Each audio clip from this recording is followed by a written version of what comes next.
So what is noise? What is speech? You can do acoustic metrics for it. But the broader thing is signal is that which is of interest to you. Noise is something that is not of interest to you. Good example, those of you who own pets, if your neighbor's dog is barking, it's very annoying. If your own dog is barking, everything is okay for you. Who is it relevant for? So noise cancellation, the fundamental principle is on inversion of phase. That's the vast majority of the modern day noise cancellation things. Things you can play for improving speech perception. Typically when we talk to each other, we look at each other. I've got binaural hearing. The reason cocktail party effect works is because of binaural hearing. You remove one hearing, seal it, cocktail party just crashes, and we have a hard time picking out the talker, speech, and noise. Binaural hearing is very critical. Okay? With noise cancelling headphones, one of the things we now do is there is not a single microphone. There are what's called as mic arrays. 3 microphones on each ear cup. The way you place them, we form what's called as beam forming. So, little bit of acoustics, you know spherical response of a microphone. You know cardioid response. You know figure 8 response. Keep those in mind. Cardioid is trying to say apple shape.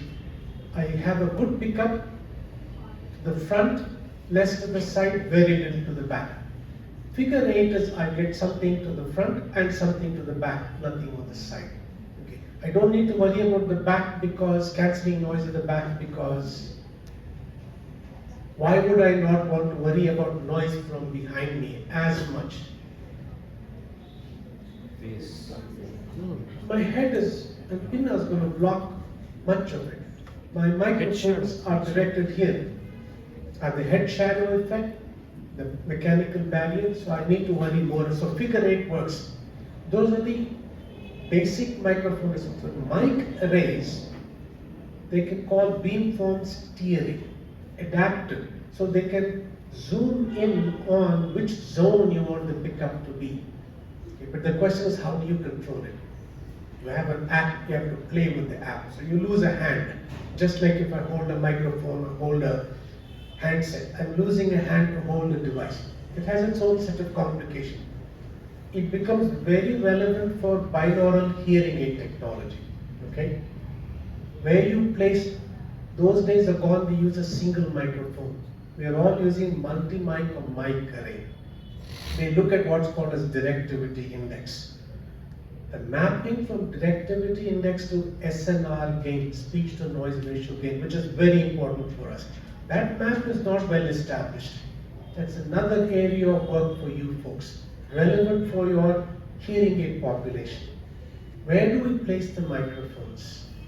Okay, how do I measure based on directivity index? How do I quantify the noise reduction? If the noise and the signal are in the same azimuth, there is nothing I can do about it. The noise and the signal are coming from the same side. But that is a small percentage of real world scenario. Real world scenario is noise is more diffuse, auto rickshaw sound is over here, somebody else is talking on this side, my speech is more here, talking to the other person. That helps a lot. Okay? So studying the impact of mic array on speech perception, speech annoyance is absolutely important. Another line of work, all of these things I have worked in, and I'm trying not to give you the specifics so I don't go into trouble in the future when I go back to the US. Okay, you know what that means. What do you think is another major drawback of putting headphones on? We focus on speech perception. Agreed. Locating the sound? Yeah, sound localization. Absolutely vital for the blind folks or people who have a vision disability. When I put my headphones on, or I use, let's say, on the ear hearing aids. I'm not talking about in the ear or in the canal. Let's talk about those two. What do I lose in terms of localization, specialization. Can I get lateralization? Can I tell the difference between right and left with headphones on if I have microphones in both ears? Yes. It's not a trick question. You can say yes or you can say no.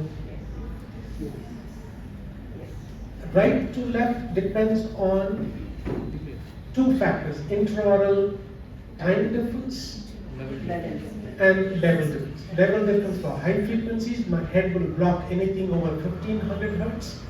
Below 1500 hertz is a phase difference. I have microphones on both sides. I can get right and left, not a problem. What do I lose? I lose front, back. So azimuth is okay. Elevation is what I lose. The big cues, so right, left, we know intraoral, we know ITD and ILD. We know the average size of the head. Adult male, about 57 centimeters. You take half of that, you figure out the speed of sound, you can say what is the time it takes. So around for 701 kilohertz, which is the peak, you get about 500 to 600 microseconds. Okay, we exploit that in what's called as virtual reality headsets, mixed reality headsets, which I'm hoping I'll talk to a little bit. What is lost is front, back, and elevation. Where do those cues come from? What is the structure in my auditory system that helps me with front, back, and with elevation? Pinna. Big thing is the pinna. Remember the concha, the helix, anti-helix, all of them add two things. They create resonances and notches. Okay? We all look at models again developed by the G7 countries. Maybe the ear shape doesn't matter. Maybe it is the same across the world. Everything I've done now, we've mapped about, we do head scans, body scans of maybe over thousands of people. We find them all different. Very hard to use an average number. So you have an opportunity to come up with using neural networks or pattern recognition to classify pinna types. Not based on just anatomical structure, but actually based on what's called as HRTF, head-related transfer function. I'm glad you know that. Okay, I don't need to explain what that is. That research is still being done in universities. You folks have a golden opportunity. The impact is on clinically binaural hearing aid folks. Okay, is localization important for them? Maybe for classroom learning, someone asks a question from this side, or they are traveling. Those sounds become very important. Okay, so specialization cues can be reintroduced digitally if you have the HRTF function of those 2 ears. Okay? For that individual, either you take an average child's or average person's HRTF. In the technology, you can put it in and recreate your 3D space up to a point. How much up to a point is where you folks come in and say, oh, I can study this with my patients. I can create a situation to say how accurate is the localization. Okay? Very few studies done with children. Most of it is done on the base of senior author, junior author ears. Artificial ear, artificial pinna was earlier done with 20 samples of ears. Denmark did one of the largest studies. They have over 800 or 900 ears, but I think it's not enough. They are looking at the Danish population. Okay. Hearing thresholds, most of you know where the 0 dB hearing level comes from as a function of SPL. You know where the original raw data came from, what's normal hearing? It was from World War II soldiers in America, about 70 or 80 soldiers. We've all taken that as granted. But newer studies are showing that that's not accurate enough. So people are repeating the basic hearing threshold tests for different populations. Adult population. Whole bunch of developmental aspects are missing. Developmental aspects of localization become important. Why is that relevant? In the clinical population, I'm assuming you deal with children, hearing aids in children. Localization becomes a big, big factor for them. Okay? Again, impulse sound. Impact of impulse sound, also less studied. A big chunk of work I did was on noise perception. Most of us only talk about noise in terms of noise level. There are other big dimensions that you can impact international standards, where I also had some role. What do you think is, besides SPM, what matters for quantifying noise annoyance? Just take a guess, it's okay. One is level, how loud is it, or SNR is one. Talker. Tonality is the other one. Tonality, maybe you haven't heard of. All noise, even narrowband noise, is not the same noise. You can get tonal noise. What is tonal noise? It all depends on the critical band where the peak amplitude is and the adjacent critical bands. Or there are measures of peak to the average critical band level. Psychoacoustics bleeding into noise standards, control standards. There's a tonality measure for PR, okay? Perceptual relevance, these magic numbers are there. I'll leave it at that. If you're interested in noise perception, noise annoyance, you can look at that. Second measure is modulation. Two kinds of modulation to keep in mind. One is called as fluctuation strength. How much does the amplitude vary as a function of time of the noise signal? Okay. Most of us overlooked modulation when I was a student. I'm sure you folks would know a lot more. If you don't, fluctuation strength is when the peak modulation is below 20 hertz. If the modulation rate is low, we are most annoyed by it. If I tell you a number saying the worst annoying modulation rate, that is the level fluctuation, we are bothered more by it, impulse being the extreme, as opposed to continuous white or narrowband noise. I'll give you a number. Fluctuation strength of 4 hertz is the most annoying to hertz. It's 4 times a second. Any guesses why that would be? Take a guess. Where does the magic number 4 for noise and annoyance comes into play? Why we are more sensitive to that level? It's the average number of syllables per second. 4 to 6 is the average of the syllable. We seem to be tuned for modulations of 4 hertz. Roughness, if I tear a piece of paper, it creates noise.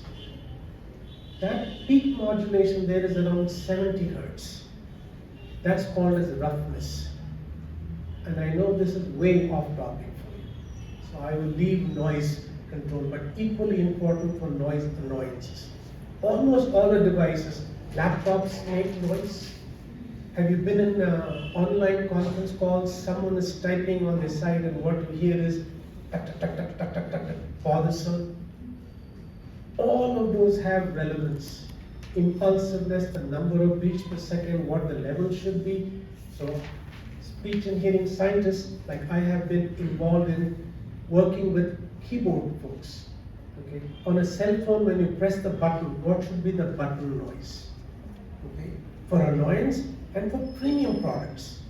We can shape the noise for premium products. Some of the technologies I worked, I'll give you an example rather than the technology I worked on. Mercedes-Benz, you've heard of that car called Mercedes-Benz, okay? They had a very nice study done. 4 pictures of 4 types of Mercedes-Benz, high-end, middle-end, low-end, and then the car door closing sound. People heard it. Which one do you think sounded the most pleasant? The high-end. Do you know what those speech and hearing silly scientists did? They played the same noise. Our bias of premium can shape what we think is this. BMW, Mercedes spends tons of money on perfecting the noise door close sound. You want to feel secure the door was closed. Now I'm getting into minutia, but that's an important thing for an airplane or for a car manufacturer. Okay, some sounds are patented. You've heard, rather than the American company, bullet sound.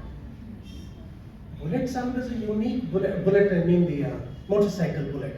It's called something as Royal Enfield. Right? In my days it was Royal Enfield. My days it was Java, which was much better than Royal Enfield, because that's all I had. But the sound of that motorcycle, okay, I don't know how much automotive noise folks make that happen. In other countries, they're very particular, they pattern their sounds. What does that mean? How do we quantify that? So, a room opportunity for you to work with automotive folks from speech and hearing, what's considered pleasant, what's accepted, and that's gone into now electric vehicles. So I don't know if you know, motorcycles are also now electric vehicles. In India, I found 2 scooters that were, one is called Ather, I forgot the other one. Ola. I thought Ola was the cab service.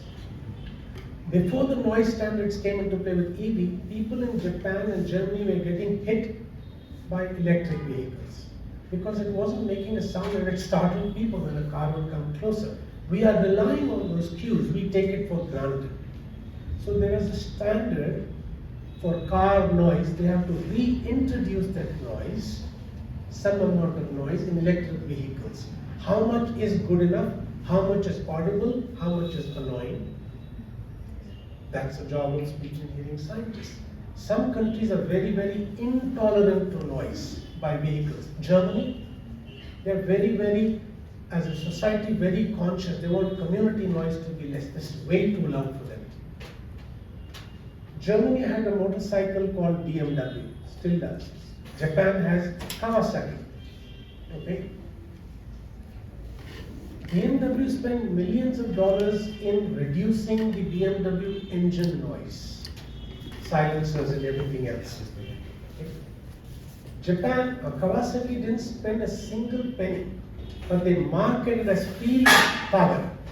Okay? Feeling power. So these are impulse sound. When someone's talking, suddenly you get a burst of noise. How do we quantify the impact of sporadic impulse noise? Very little data exists on it. Most of us look at continuous noise or some amount of modulated noise. These sudden impact, car honk, that bang sound, door closing, they all matter. Annoyance and intelligibility. If it's an important conversation, job interview, you're saying something, the person on the other side didn't get to hear your answer, they say wrong answer, you lose your job. Important to think about how do we first measure the impact. Still focusing on the normal hearing. All of this has compounded problems on the hearing aid field, okay? Particularly with binaural. We have to be very sensitive to these to put that into play. So Kawasaki didn't spend any money but marketed their loud Kawasaki motorcycles as feel the power. BMW spent millions and saying, look how socially responsible we are. Kawasaki has a bigger market share. Marketing, technical marketing. Try not to go into that, even though I did. Okay? So noise becomes important, noise cancellation becomes important. Then we move a bit, and I know I told Dr. Nataraj I talked a little bit with I was just looking at the time. That's about all. I'm doing okay. I was looking at the time to say, I wanted to touch a little bit on the clinical stuff, but I'll talk about this last. What does the future look like in terms of telephony? These things are going to go away. Almost have gone R&D stage. What you'll end up with is glasses, like the glass I'm wearing, okay? 2 kinds, broadly speaking, virtual reality. You've seen virtual reality headsets. I cannot see the real world. I can now watch a movie on my glasses. But I have to sit somewhere, otherwise I'll stumble on something. Mixed reality or augmented reality is where I can also see you, but it's a screen.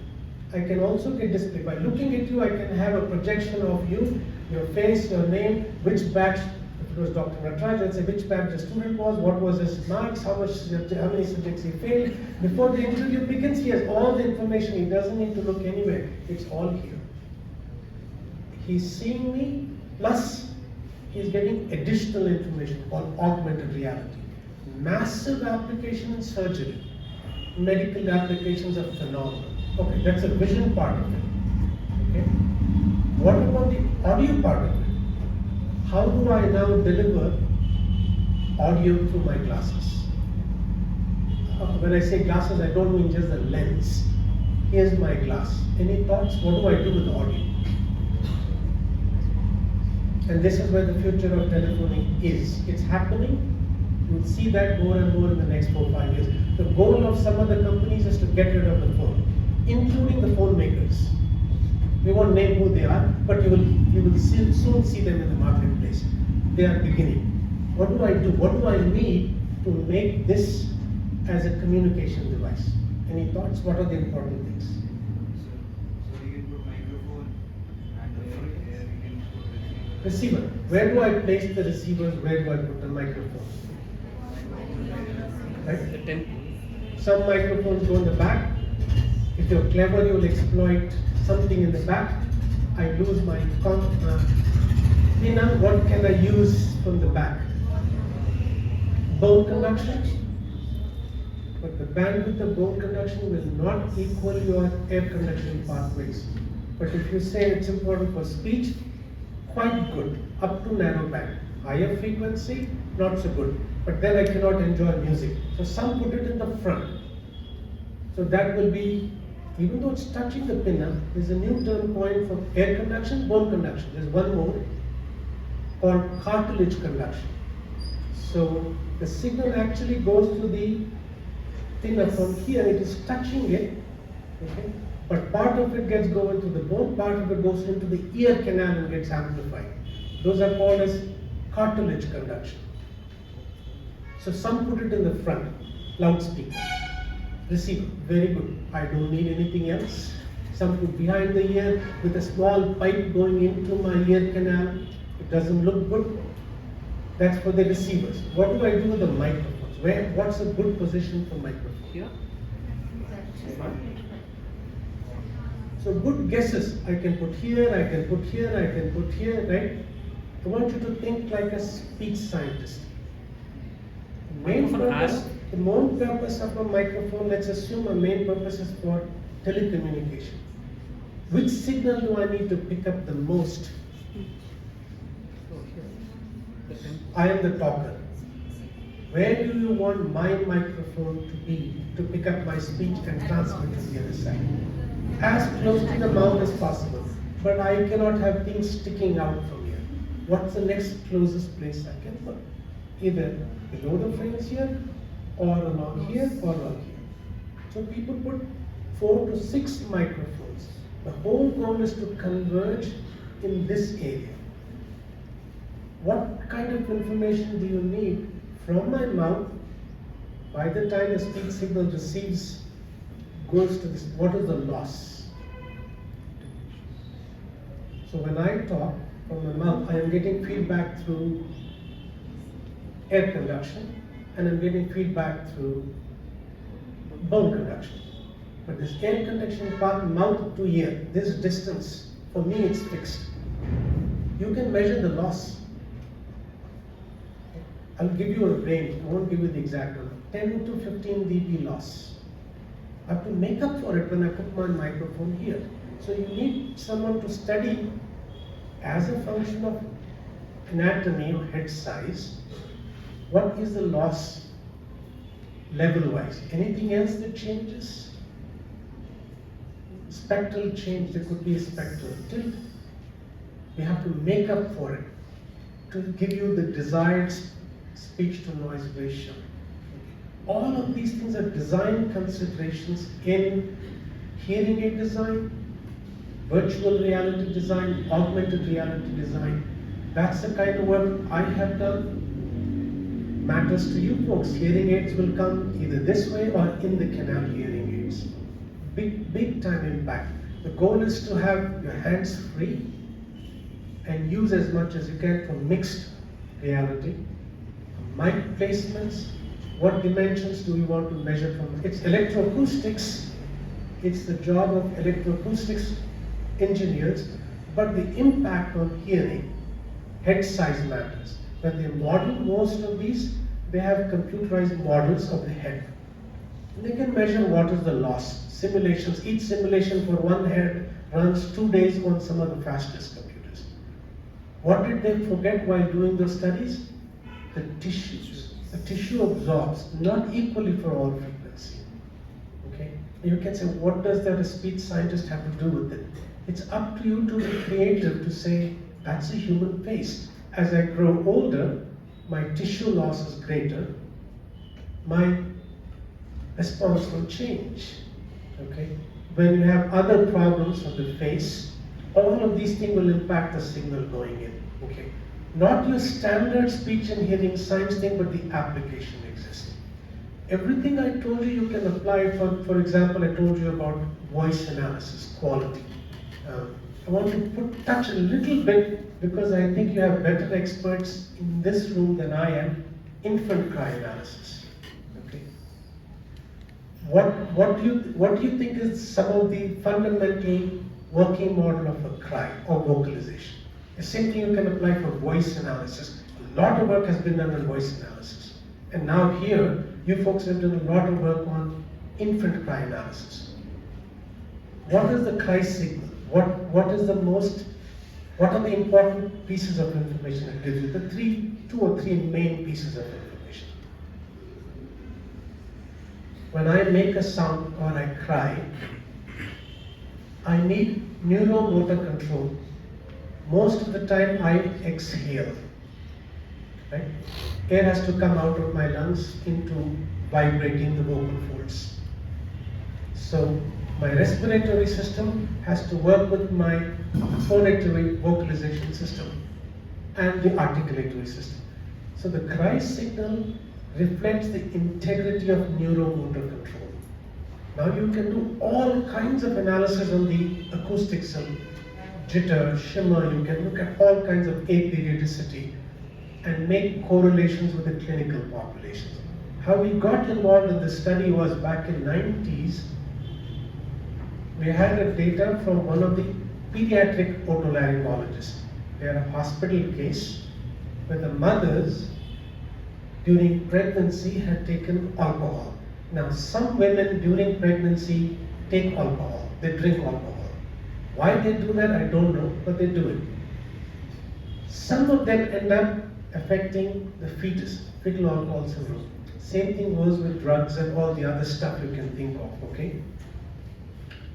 Soft, subtle neurological findings show up around age 4, 5, 6. You see language deficit, ADD kinds of issues. The cry signal is a high-risk marker to begin with as a screening tool. You can incorporate that for future predictions. That was the basis of how infant cry analysis took place. Sweden uses that a lot. Harvard uses it a lot. I think you folks use it a lot more than most of the hospitals do. Doctors don't like to let anybody come into the neonatal place where the child is born. But in the US, every time a child is born, they have to take a blood sample. So they actually have a pinprick of the toe. The baby cries at that time. All we want them to do is record the cries and send it to speech and hearing scientists for analysis for free and keep a database. But the way neural networks and pattern recognition has evolved, there's a lot of power there. You can work with neural networks people to do cry analysis patterns. You build up the database over time. It's one high-risk register. But I think you have guided a lot of students on infant cry analysis, so I won't talk about any of the details. That's one application in this site. Parkinson's, extrapyramidal lesions where we have timing control issues with speech, you can say how much of a phonological disorder is that problem or how much of it is a motor control problem. So anything with speech signal where timing is important, what can you talk about timing cues? We had talked a little bit earlier about time, micro or millisecond time differences in speech signal. So voice versus voiceless, voice onset time. So do Parkinson's people keep that voiceless across the board, or does it interfere with the phonological system? There is a lot of research out there. You can extend that logic to any dysarthria and say, oh, it's a phonological component or predominantly phonological versus predominantly speech motor control, not to do with phonology? Interesting question. Okay. The last topic I want to talk about is speaking rate. I know it will be lunchtime in 1 o'clock. I'll stop so you can. I'm okay. Yeah. As you can tell, I can talk without the PowerPoints. Right? This is what I did for a living for 6 years. Unfortunately. Speaking rate. My big piece of work was on speaking rate. When you talk faster, so everybody watches YouTube. You know now on YouTube, some of the clips you can say played faster, 1.5 times, 2 times. And does anybody know what a tape recorder was? Some people know what a tape recorder. So if you speed up the tape recorder, what happens to the speech? Fast forward. You can forward it, but it talks faster, but then what happens to the pitch? You end up like, Mickey Mouse pitch, right? So everything is multiplied by 2. 100 hertz becomes 200 hertz, for example, 2 times. Everything is scaled linearly. So here's a question. When we talk faster, do all speech segments scale up scale down, meaning they become shorter equally? Any guess? You take a plant. The plant is 1 foot long. In a year or two, based on the plant, it becomes 2 feet long. You think every part of the plant has grown equally twice? Has the leaves twice, the flowers have grown bigger twice, the stem has grown twice? Not at all. So what does it tell you about the plant mechanism? What are the structures, what is the plan, the schema controlling plant growth? No single rule applies. You have to have a different rule for leaves, different rule for flower change, different rule for stem change, for root length. Similar concept is what I was trying to apply for speaking rate. Vowels compress differently than consonants. Okay? Different types of consonants compress differently.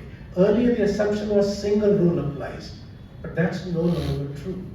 Single rule does not apply. Okay? It's a complex rule. It was fairly complex enough for me to get out of that field because it was very mathematical. The models that were predicting, talking about these things became very tricky for me. It was way beyond my intelligence level and knowledge level, so I walked away from it. Okay? Important question is, what happens to voice sounds at time as we talk faster? Any guesses between vowels and consonants? Which consonants do you think will shrink more? If I start talking very fast, for example, what do you think will happen to my sounds, speech sounds? Which of the speech sounds do you think are going to go faster, or which of the other sounds are going to be staying the same? Or not? Plosives will compress more, vowels will compress less. Okay? So, with forgiveness from you folks, vowels compress much more. Plosives are very hard to compress. Plosives compress less because it's a ballistic movement. You don't have control, like a clap. Can you do slow clapping? Not repeated clapping. If I say single clap, can you do a slow single clap? You can do this slow, there is no sound. The moment of impact is an impulse sound. Rate of impulse you can control, but impulse you cannot control. You can throw the hammer or ball slowly against the wall, or you can hit it fast. The impact is tough to control. Plosives are the hardest to shrink. They keep much of the duration. Vowels have a long room to shrink. So when companies that do YouTube stuff, what they do with shrinking is they do an LPC analysis, 20 milliseconds frame, remove every 20 milliseconds frame, combine it together. Okay, that's what they're doing. But that's not how natural speech works. We don't still know perceptual intelligibility consequences, quality consequences of that kind of compressed speech versus human real speech. Developmentally, what happens to VOT cues? A short vowel, long vowel. In Kannada, we have ili, that's the same idiom. Trying to think of some words like bari, bari. Maybe it's a wrong word. So you can think of words with the vowel changes. What happens when we talk faster? What is the duration cue for these vowel sounds? How do we developmentally learn it? Nobody teaches us as if someone say talk faster means reduce your long vowels by 40%, reduce your short vowels by 30%. None of us know that unless you study, take a course in phonetics. So part of understanding is how is the brain speech motor system planning these things? How many rules does it need? Is it a simple rule at the mental schema level? How much of it is dictated by the physiological? It's hard to move the jaw very fast. Much easier to make the tongue move faster, tongue to innervation. So this mechanical structure will have its limitations. I'll have to compromise on the duration and my performance space will shrink. Perception side also matters. So all the technology we see about speeding up, you can get away because of the redundancy. But a lot of that field is still yet to be explored, both developmentally for different languages. It matters quite a bit. Okay? So those are some of the areas I hope have given you a glimpse into where as a speech engineering person you can apply some of this knowledge, if you're interested. But as clinicians, I know your first priority is for clinical practice. So think of ways where you can use technology to make your life better in the clinical scenarios. Okay? I know research is probably the lower or less priority, totally understandable. You can always collaborate. Collaborate with researchers, collaborate with EE people, collaborate with people who study multi-languages, phonetics of different languages, neuro development, and apply this concept into your field. I hope I've left you with more questions than answers. And I want to stop before 1 o'clock. I am done. If you have any questions, I'll be happy to talk, or better still, keep your questions fresh. When you go to your next class with any of your faculty, come up with those questions. Okay? Thank you. And please, if you have questions, follow, we'll try. Yes? Yeah, you raise your hand.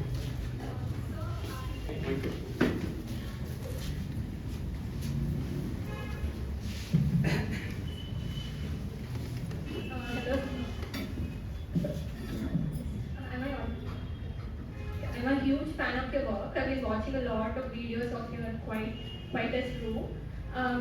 With respect to AI and virtual reality, I have a question.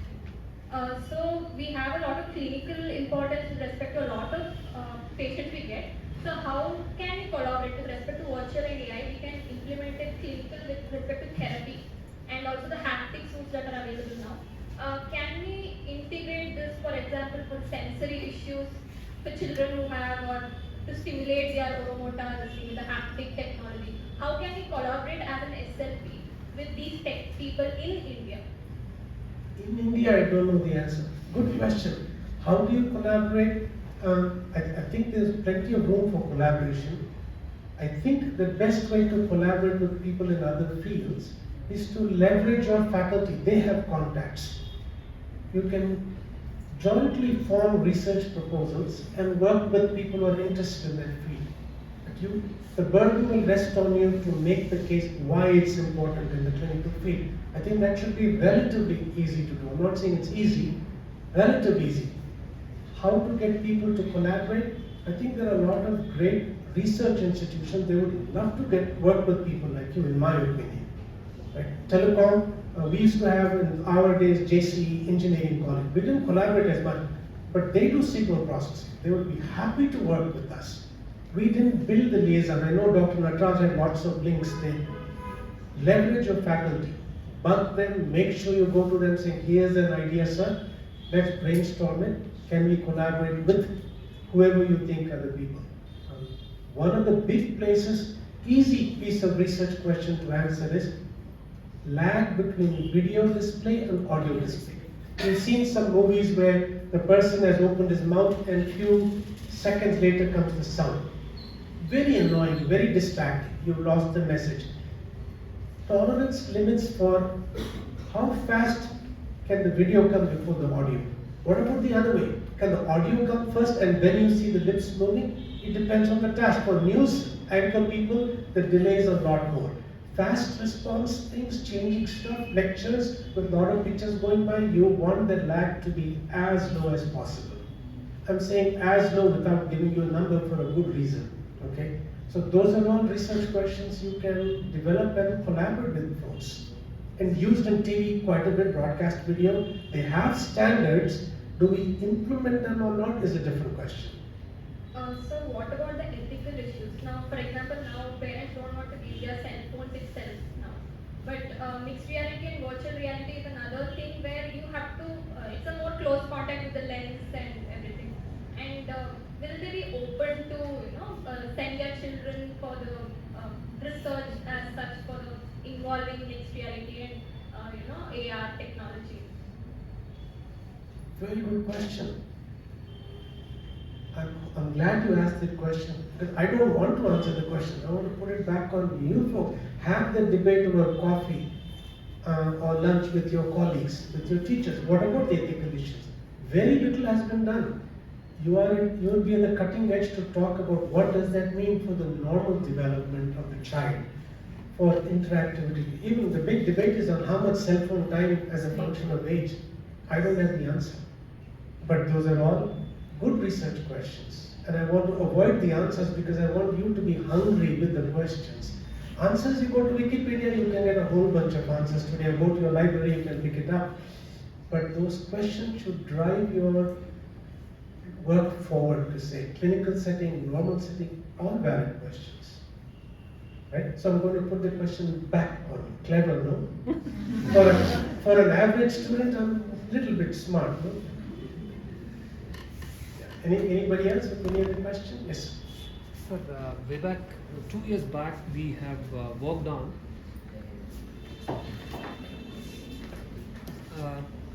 so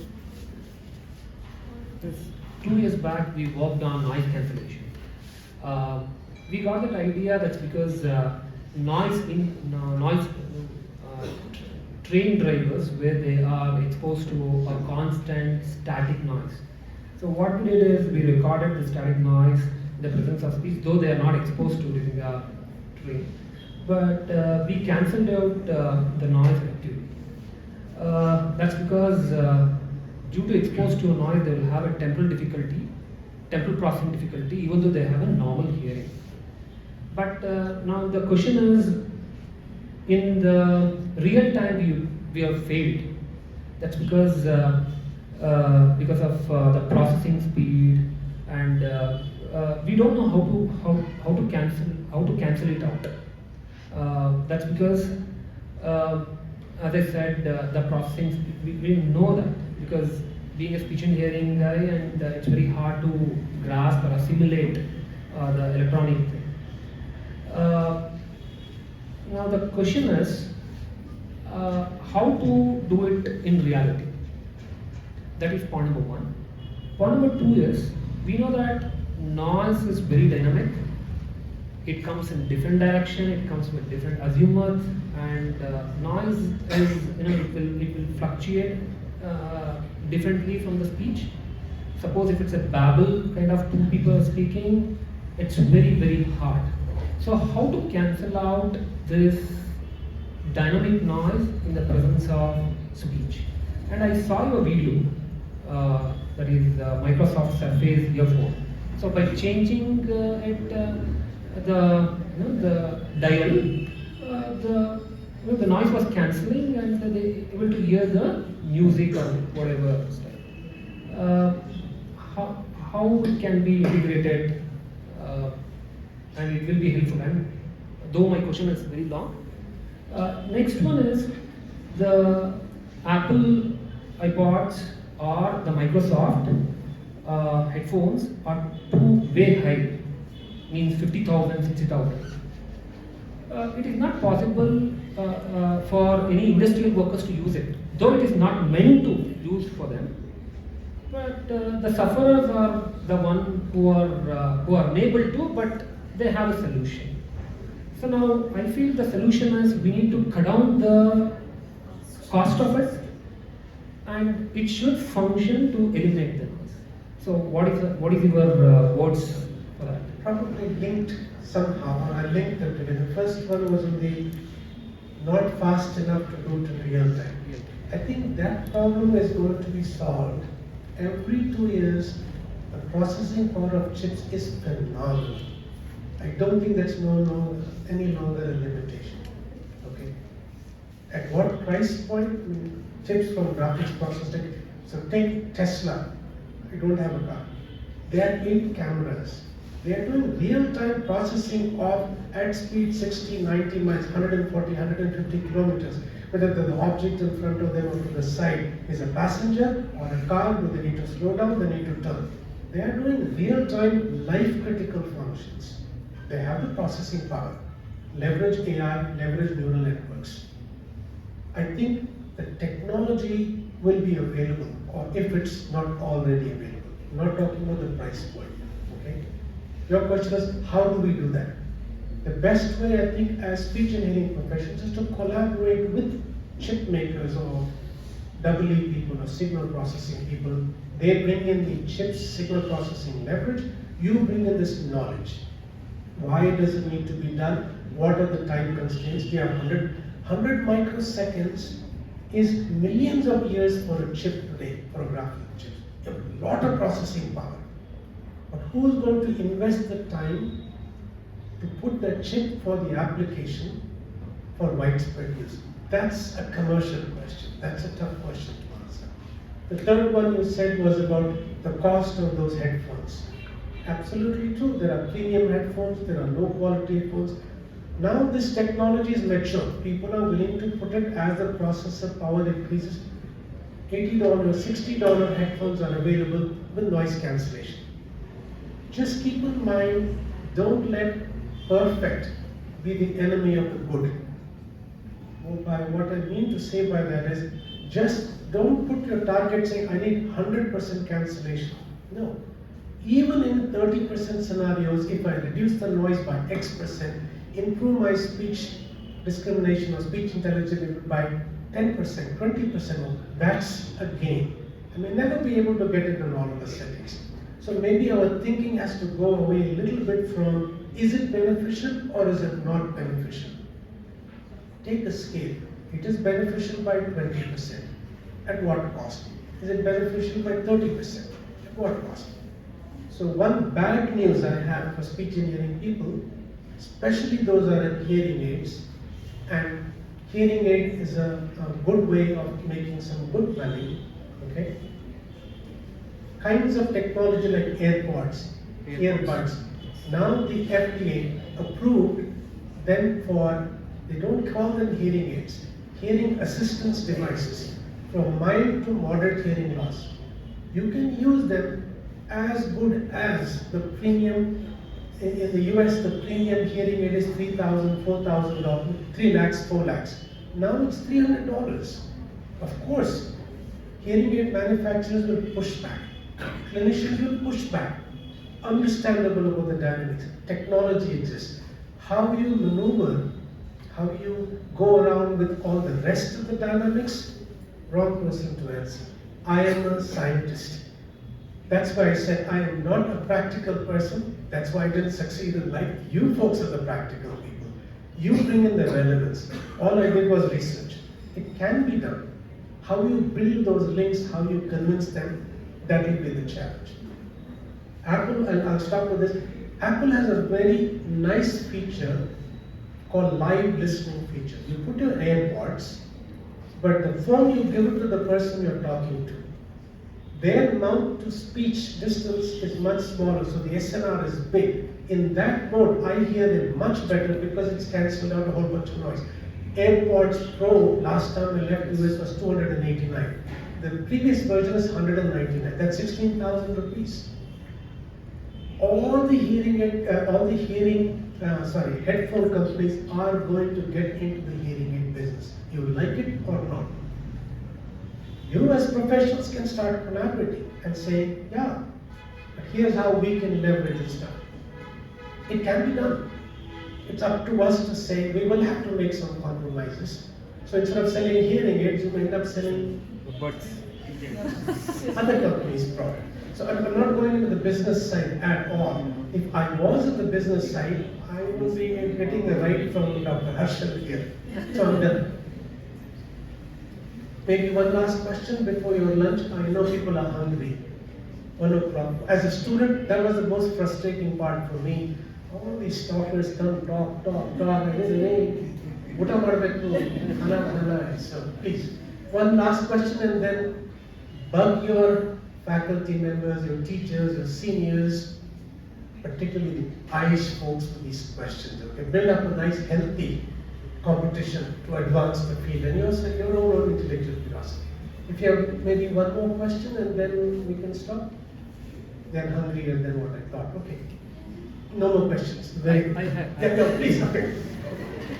If they don't have, then It's up to you and Dr. Natla. I'm here. okay. Sir, you said there is for a noise cancellation. Phase cancellation. That's what do you say about?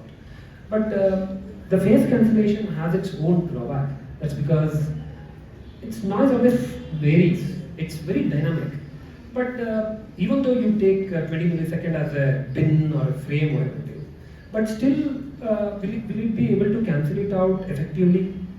Because we have seen in hearing aid industry where they take modulation depth and the rate of the noise because these are the two dimensions where it is entirely different from the speech and the noise. In your, I don't know whether I can ask, in your headphones, have they used only the phase cancellation or these two also into it? Broader question, and then in my head, I don't have any headphones, just to let you know. Some other company owns those headphones. Okay, I was involved in the design, so I won't talk about those specifics, but in general, the principles lay out the spectrum of types of noise. There is noise that is steady state that changes slowly. Yes, we can effectively, we define what effective means. Can I get an improvement of X% in speech to noise? You define what that X%, 30%, 60%? So as a researcher, as a scientist, let's be a little more kind to ourselves. Cannot be 100% or 0%. That's asking too much. Maybe someday, I don't know what's 100%. So, other types of noise on this side, impulsive, rapidly changing, very little you can do with that. Then you rely on passive noise cancellation, not active. Active is using electronics. Passive is using the mechanical structures. Okay? With beamforming, the next question is, can I spatialize the noise? If my noise is coming from other sides, it doesn't matter if it's impulsive or rapidly changing, but not always from the same source. Yes, beamforming technology, multi-mic arrays can change the whole polar pickup pattern. 6 dB. 10 dB is a huge gain. If you know the PB function, Yes. you will know how much 6 dB is. It's a big amount. On the average, let's say 4% per SNR. 6 times 4 is 24%. That's a huge increment depending on where you are on that S-curve. Can be done. But if you were to say all noises, of course not. But in your scenarios, if you say, in my case, for my particular examples, you break it down, just like we do with everything. You break mild hearing loss, moderate hearing loss, severe hearing loss, conductive loss, sensory neurons. You are still fragmenting. We are not saying all hearing loss can be treated with that. Certainly not. But in the adjustable one, really important. Some headphones are on-off. Some headphones give you a chance of how much noise. I want to hear what's happening with my environment. I can control how much I want to reduce. Okay? And then if someone talks to me, I want to bring it back to normal with the noise. Otherwise, my phone call, I can reduce it. I still have to use one hand. Questions come up, what should be the dial degree? How much does the hand rotate comfortably? Less than 100 degrees. In my 100 degrees, what should be the dB steps per rotate? So I'm getting into the details of design, which I wanted to avoid. But those are the questions to think about. Yeah? I didn't answer the last part deliberately. Yeah. Sir, one Good. more. Thickness you talked about. So when actually what we did, I just wanted to tell you. We took a ear muff. My intention is to just reduce the noise.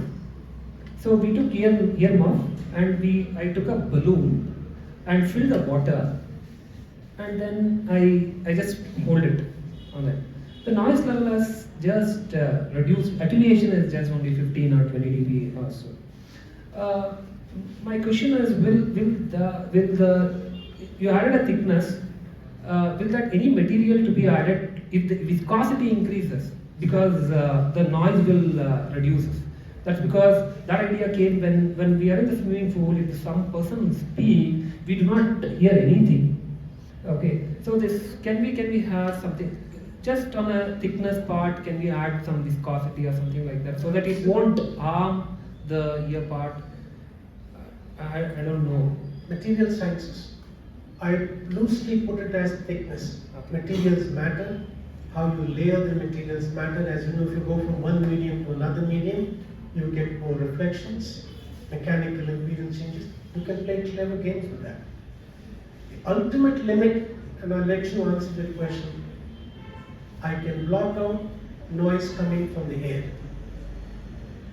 But that noise level is going to hit my skull bones. My ultimate limiting factor is what you have in masking, what's called as intraoral masking. You cannot do better than that unless even though you do this, my bone conduction will pick it up at some point. No doubt about it. That was a flop show actually. Thank you.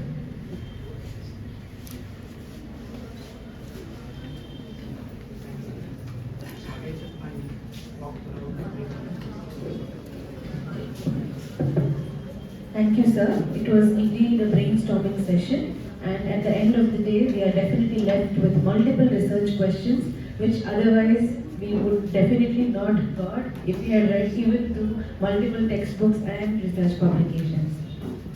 And your interactive session only spoke about the volumes of experience that you have with the work that you have done. Thank you, and it was indeed an honor to have you with us today, sir. I request Dr. N.P. Nataraja to hand over the token of appreciation to Dr. Gopal. Thank you.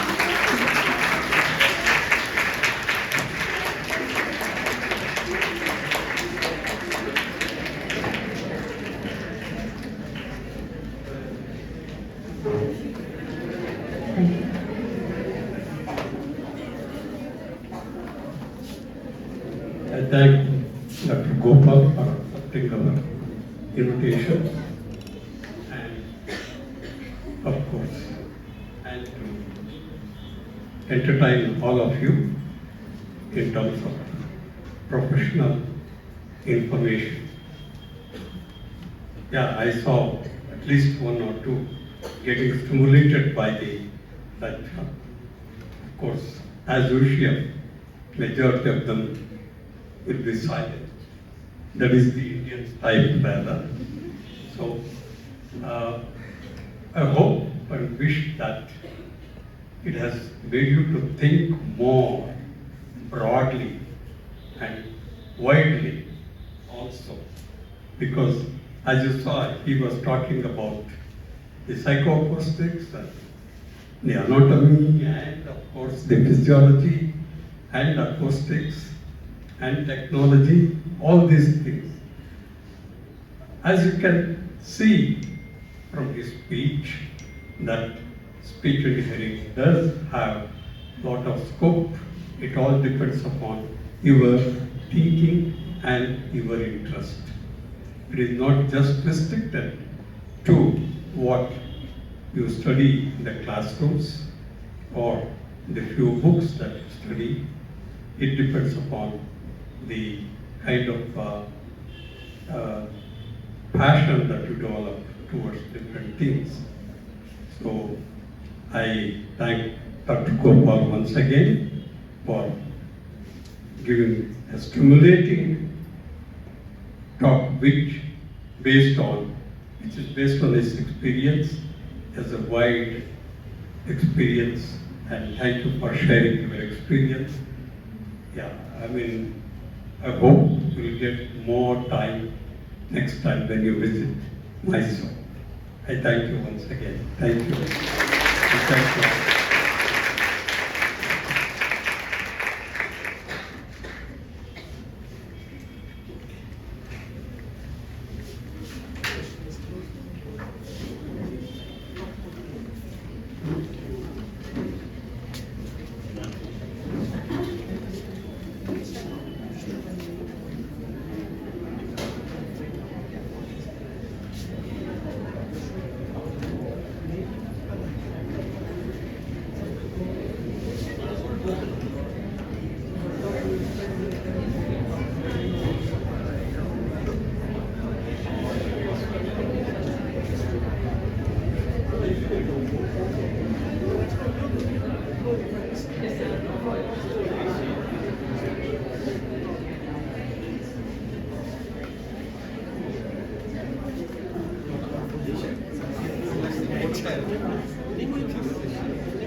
Senior citizens, not so senior citizens, or quick to be senior citizens.